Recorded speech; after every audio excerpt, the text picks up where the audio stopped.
Hi everyone, hope you're all doing good. Right, this is the second round draw of the 16th edition of the Tapology Lucky Bastard Game.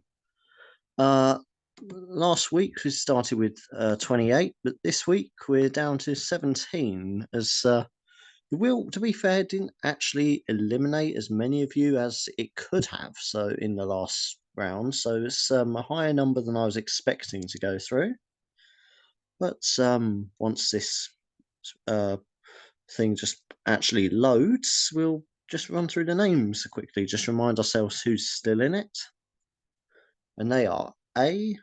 Baron von Rattus, Bellatrix, Boom Shakalaka, C. Collins 44, Cheeseball, Damien Handel 420, Dr. Maxis 2, Foghorn Sam, Fresno MMA, Mule Floyd, Piggy Bank, Rigno, Shat, Cian 6, Trail Orman, and ex-con Chris.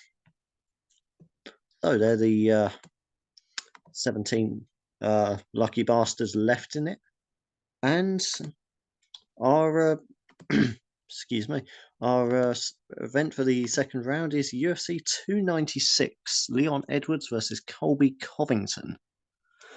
And it's a interesting one because I mean, okay, I'll get this out of the way. Obviously, I'm rooting for Leon Edwards as a fellow Brit. It's national bias. Just it's let's just clear that out of the way. So yes, I am definitely biased towards Leon Edwards, and personally, I'm not really.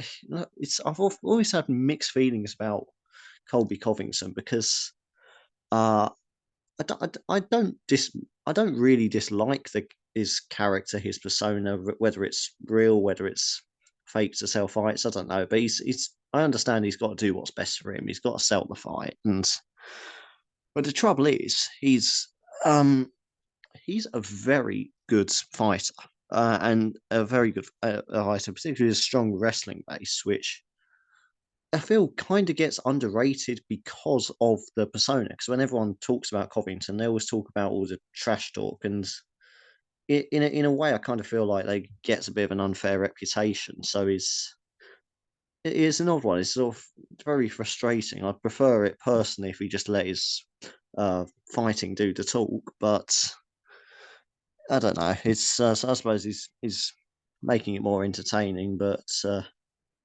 think it just goes a bit too far with it. But as to actual fighting, well, we that doesn't change the fact we haven't actually seen Colby Covington in action for nearly 2 years now.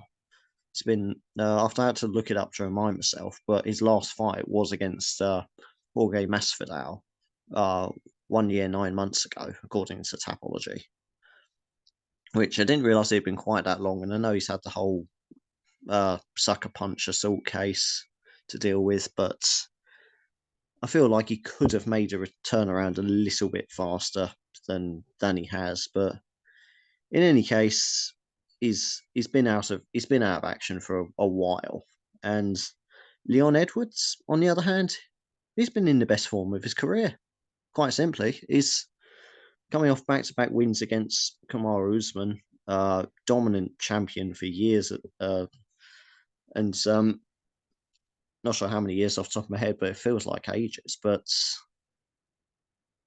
I say it doesn't look like it's even though his style might not be always the most entertaining, it's effective. You can say that. I mean, I know obviously he's got his knockout head kick win over Kamaru Usman, but besides that, he's not really known for his knockout power. More just his technical, smart fighting and getting the points win. And quite frankly, that's how I expect it to play out because I don't think that he's quite. I don't. I mean, he has the power to knock Covington out. I just don't see that happening. Simply because, as I say, I rate Covington as very much as a fighter, and defensively, I don't see him having too many problems against Leon Edwards. I just think it's going to be offensively. Leon Edwards is going to be doing most of the work. He's going to be having most of the control of the fights, and I can see this being another fairly well, not easy, but convincing 5 round decision for Leon Edwards. So Leon Edwards by decision is my pick for the main event there. I've got obviously opinions on some of the other fights as well. You'll hear them inevitably as they crop up, but let's be honest, that's not what you're here for. You're here for to find out who you're being drawn with in the next round. So without further ado, let's go on with the draw. Got A up first to take on the wheel.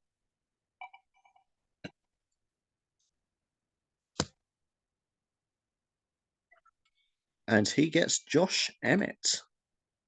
Josh Emmett there. Bit of an underdog against Bryce Mitchell. But to be honest, I actually gone back and forth a few times on this. In the end, I have sided with Bryce Mitchell for a decision, but this is a winnable fight for Josh. It's I say it's the only reason I've picked against him is simply because he's no spring chicken, is he? He's 38 now. I just think that in terms of youth fitness, Bryce Mitchell's just going to have that edge on him, but he's still that's a close fight. So as far as underdogs go, he could have got a lot worse than Josh Emmett. Baron butchered that name, got a bit of phlegm in my throat there. Baron von Rattus up next.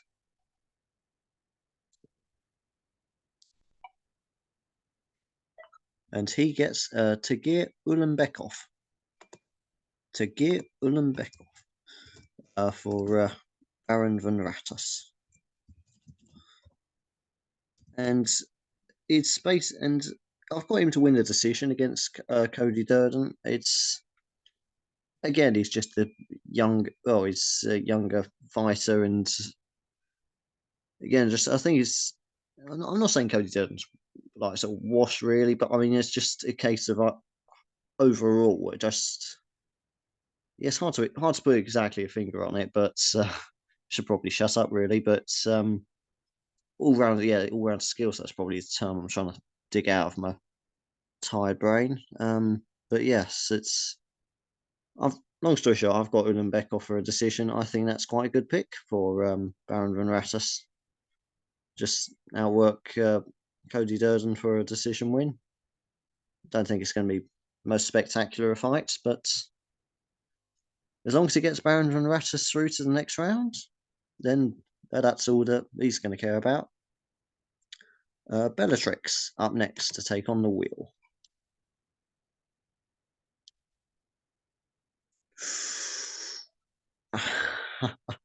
Ouch. Well, Tony Ferguson for Bellatrix there. Don't get me wrong. If I could fix any fight on this card, it would be Tony Ferguson to beat Paddy Plimbat.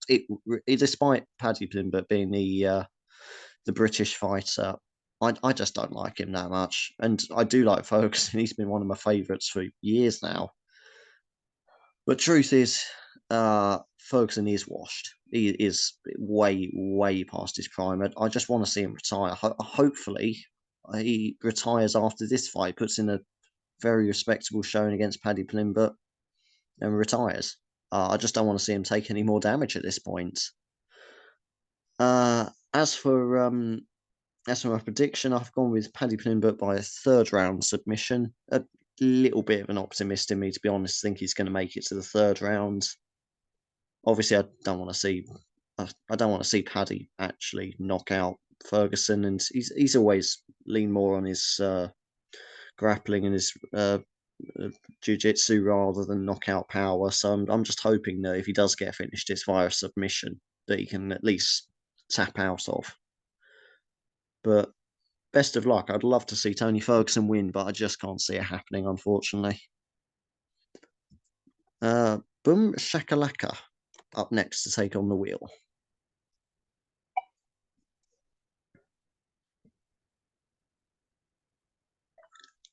Shamil Gazayev for Boom Shakalaka. Shamil Gazayev. How are we spelling that? Gaziev. Quite a simple spelling when you think about it. Right, and yeah, no, I've actually got him to lose submission second round against Martin Bidet, first fight on the card. Simply because Martin Bidet has got more fights under his belt, he's the more experienced, and Martin Bidet's he's gone the distance before in his fights, whereas I noticed with on Gaziev's record, most of his fights have ended early, and that's obviously in his favour by wins and by knockouts, but it's still a little bit unproven in the later rounds. And mine Bidet's he's low key got some very good wins under his belt. I think in his last fight got a submission win, if I'm not mistaken, and I reckon it could be a case of once Gaziev sort of wears himself out, we could see him get a bit gassed and then potentially finished afterwards. But hopefully, hopefully for Boom Shakalaka, I'm completely wrong. But that's my take on that one. C. Collins 44 next to take on the Wheel of Doom.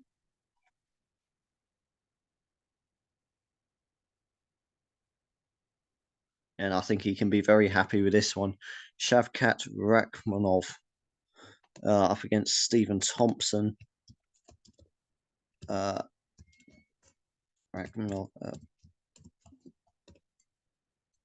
It's probably either him or Paddy Plimber that's got to be the biggest favourite on the card. I'd thought surely. Again, I would love. I mean, I don't have anything against Shavkat Rakhmonov, but I would love to see Stephen Thompson get a win, a sort of karate spinny kick knockout kind of win. But I just don't. God, go in my brain here. I just don't see that happening.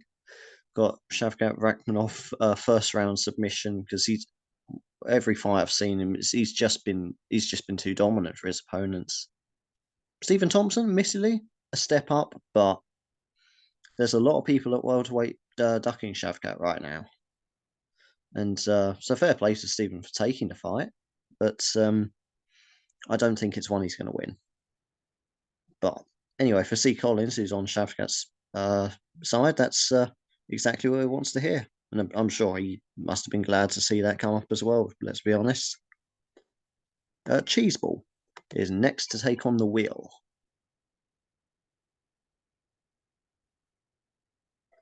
And he gets Cody Durden.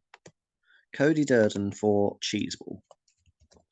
So that puts him one-on-one with who had Solon Bekikov earlier, Baron von Rattus. Cheeseball versus Baron von Rattus there. And again, I did a pretty piss poor job of explaining that fight earlier in my earlier attempt. But what I was trying to say was, I thought that Ulanbekov would just be just another level above Cody Durden, enough that I just can't really see Durden causing too many problems for Ulanbekov, and as long as he plays it safe, doesn't do anything stupid, then yeah, it should be a fairly straightforward win there for Ulanbekov. But you never know. I could be completely misreading that fight, and Cheeseball's certainly hoping that I'm wrong again in this case. Damien Handel 420 up next.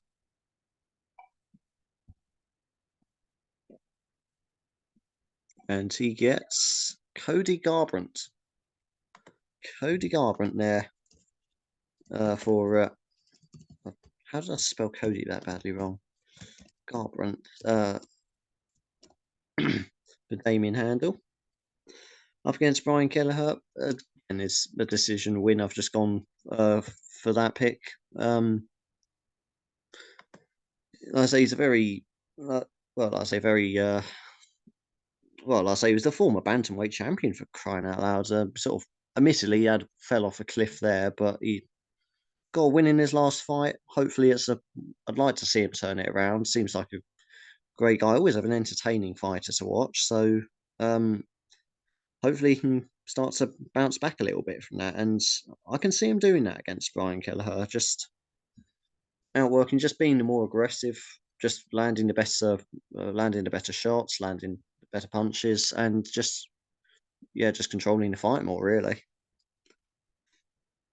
And so anyway, yeah, straight decision there for Cody Garbrandt. Dr. Maxis 2 up next, taking on the wheel.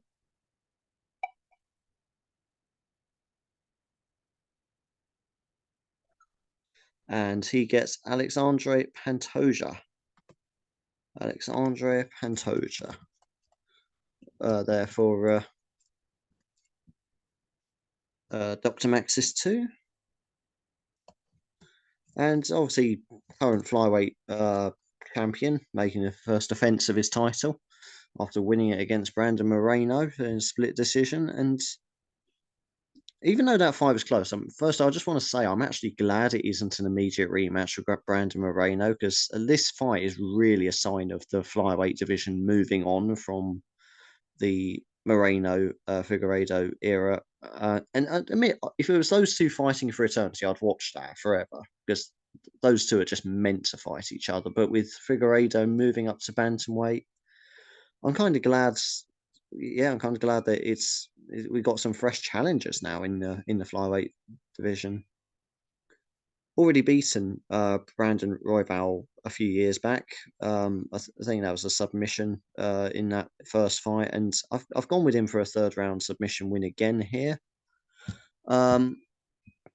Simply because he's even since that fight, he's just looked better and better. As the odds are certainly closer on it than I was expecting, but then I suppose I don't know. I don't know what the bookies know, do I? But I think that's a fairly safe pick. I think he's going to make a successful first event of that flyweight belt. Foghorn Sam to take on the wheel next.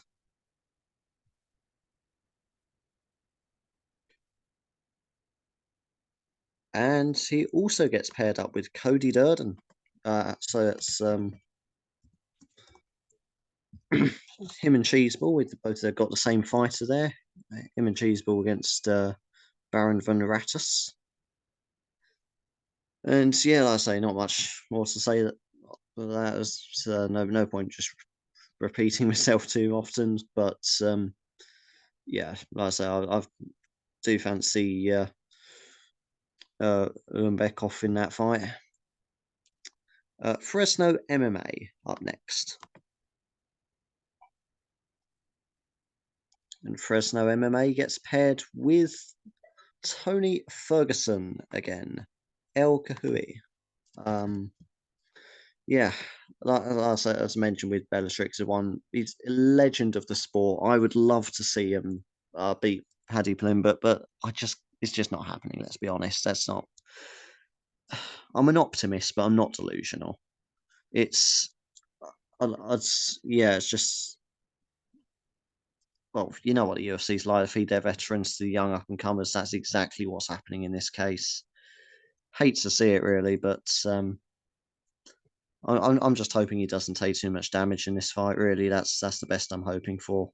Best case scenario, he somehow gets a win and retires, rides off into the sunset. That would be, I would actually be in tears if that happens, like tears of happiness, of course, because that would just be amazing. But that is just a dream, unfortunately. Mule Floyd next to take the wheel.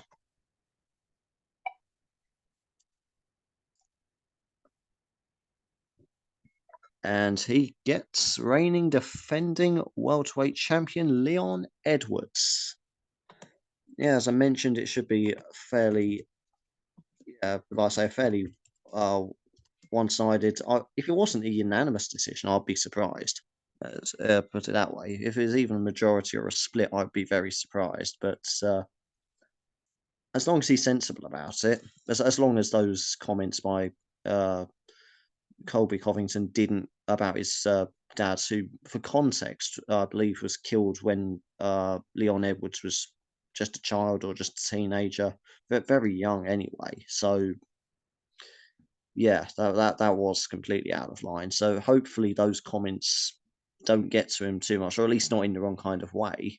if they motivate him to a nice knockout win, that'd be great for him. But hopefully that doesn't affect him. I don't think it will. I think he's more professional than that.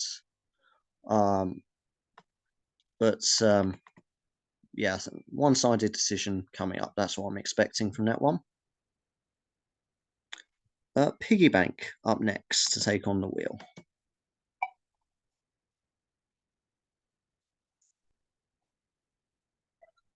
And he gets a Martin Boudet.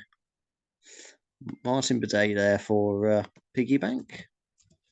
And like I say, I think I mentioned it briefly earlier. I'm expecting him to get a submission win. Someone had Gazayev earlier. I've scrolled down a bit too far on the screen, so I can't see it anymore. Boom Shakalaka had Gazayev earlier on. And yep, like I mentioned, submission win. It's just a case of Gazayev gassing himself out potentially. That might not happen. Maybe he's got a better gas tank than I give him credit for. But we just simply haven't seen it yet. But I'd rather just go with the one with the proven track record in the later rounds, and that, of course, is Martin Bidet. So I think it's quite a good pick for Piggy Bank. Rigno up next, taking on the wheel.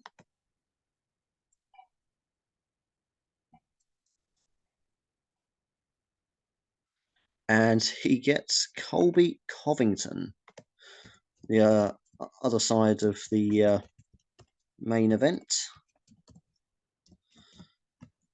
Yeah, like I say, as I've mentioned, in terms of the fight, Leon Edwards' decision, not much more to be said into that. I can't see Covington being finished, really.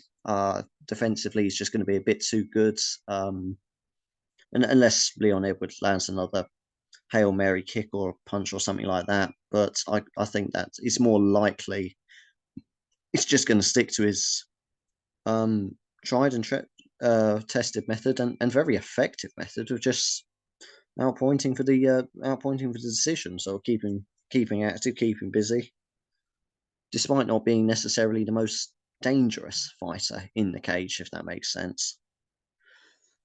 But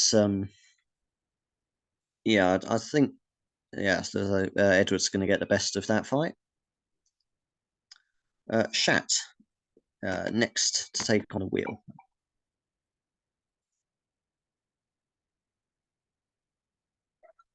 And he gets Ariane Lipski. Ariane Lipski there for Shat. Got her to lose a decision on that fight against Casey O'Neill. Again, I just think it's O'Neill is just a more well-rounded fighter. Just I mean, okay, a little bit of bias. She's Scottish, so obviously there's a bit more hometown bias there. I'll concede that, but not as strong as it is for someone like Leon Edwards. But overall, it's just one of. It feels like every card's kind of got that predictable women's MMA fight on it, where you think, oh yes, that women's fighter is gonna, that particular fighter is going to have a comfortable decision win there. And I feel like in this one, this is going to be the fight if that's the case. Although, of course, that isn't always the case, but it just on paper, there's always a fight that kind of looks like that. And on paper, again, that's Casey O'Neill to beat Ariane Lipski, in my opinion. CN6 up next, down to the last three now.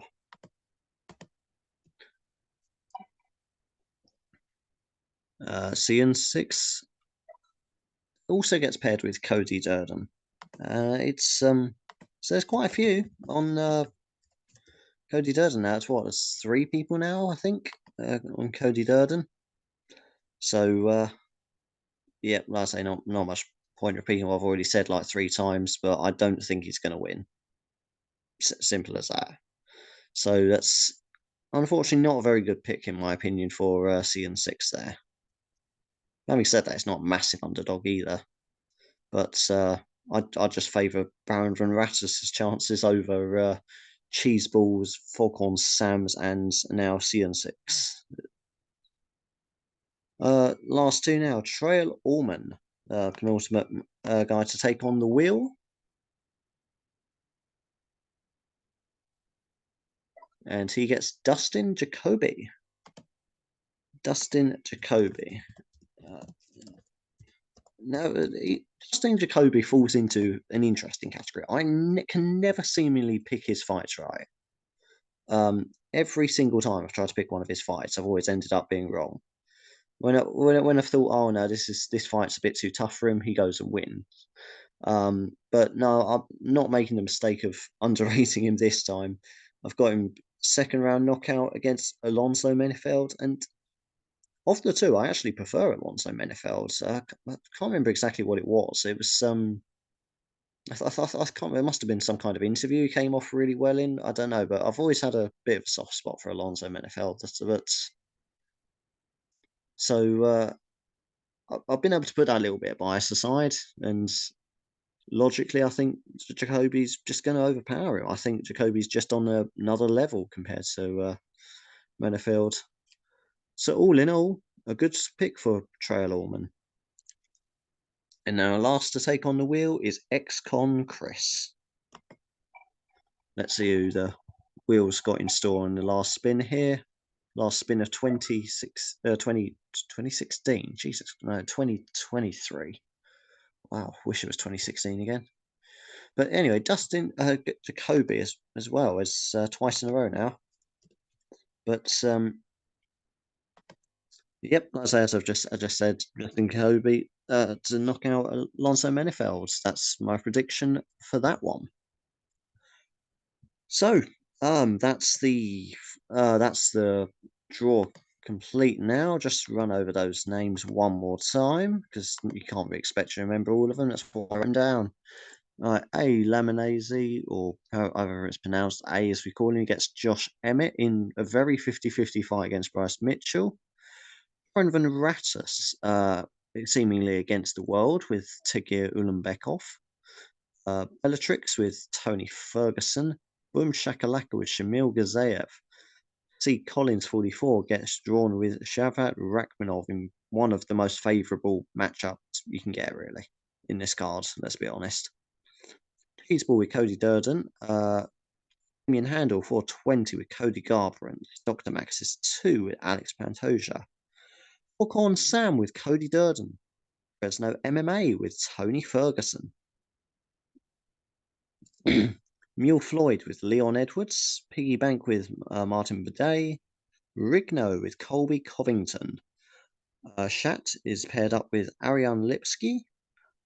Sion 6 is paired with Cody Durden as well. And both Trail Allman and ex-con Chris are drawn with Dustin Jacoby. So that's your that's the concluding oh yeah, like I say, that's the concluding draw for it for the Tapology Lucky Bastard Game second round draw. Hopefully it's a good card. I just want to say good luck to all of you for your picks. Good luck for any bets you might have on this card. Obviously, yeah, good luck with the well, obviously the Tapology picks as well if you make them as well. And little bit of a break now from the UFC, always does around this time of year over the Christmas period.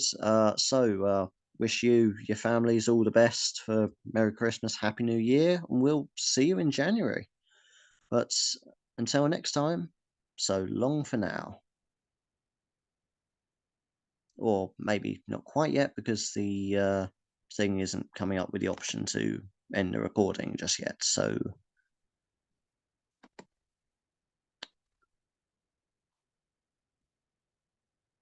what are you all having for Christmas dinner? Anything nice? No idea. Probably just a jazzed up roast dinner, probably, isn't it? What it always is. Oh, this is so slow. I should really get a new laptop for Christmas, I tell you. What the? Oh, there we go. Well, this time for real. So long for now.